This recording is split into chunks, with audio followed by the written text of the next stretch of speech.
زوج غني وما يعطيك اهتمام أو مزلوط ويحبك، لا هذا ولا هذا. ليش غني وما يعطيني اهتمام؟ يعني أنا باخده عشان فلوسه؟ الفلوس الحمد لله ممكن أعيش من هنا ليصير عمري لنهاية عمري، أعيش مرتاحة من غير ما يصرف علي أحد لا نهاية عمري الحمد لله. سكتي عيشة. زوج غني وما يعطيني اهتمام، ليش؟ شو ناقصني؟ ايد رجل شكل؟ بلاه. لا غني ما يعطيني اهتمام ولا فقير، لاني ما ارضى اكون مع واحد اقل مني ماديا ولا نفسيا، بيكون مهزوز مسكين معايا. كنحب طاقة الباردة كتجيلي كنعصب بنادم بلا ما نهضر. أسامة تتحب البرود؟ انت جدي كأسامة، جدي مش برود، مشغول يجمع فلوس. عنده ما شاء الله ينحرق وما يخلص.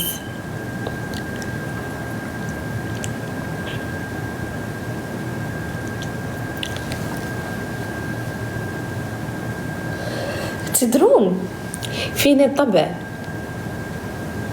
سبحان الله، لما أقابل أحد أعطيه مسمى لدوره في حياتي. ما أدري إذا كل الناس فيها الطبع ولا لا.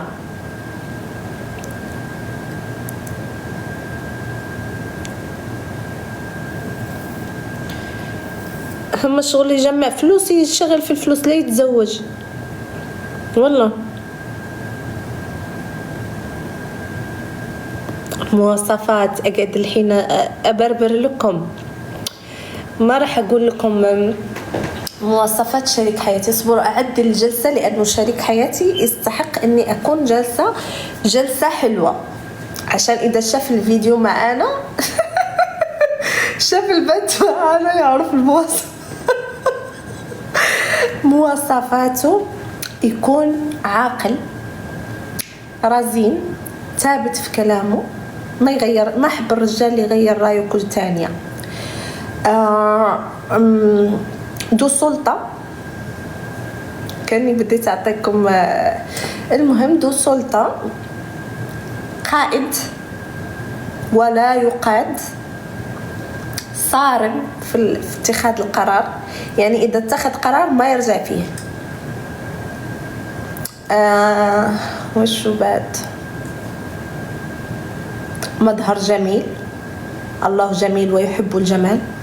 أكيد أنا أحب الشخص الجميل الأنيق، اللي يفهم في الاتيكيت، اللي يفهم المرأة أولا ويقدرها. كيف تعرفين إنه هالشخص يفهم المرأة ويقدرها؟ تشوفي معاملته مع أهله، يعني مع أمه، خواته، أهله يعني.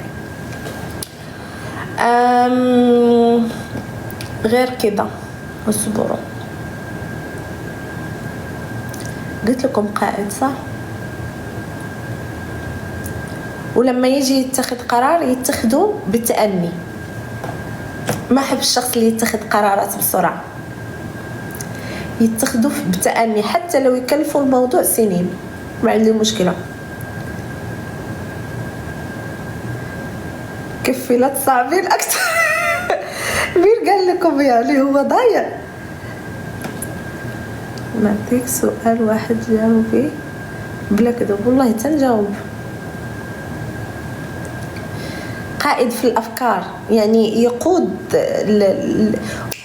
قبل كده أنا لما أشوف الشخص ما أشوفه شخص بس ليا، أشوفه الشخص اللي يكون أب.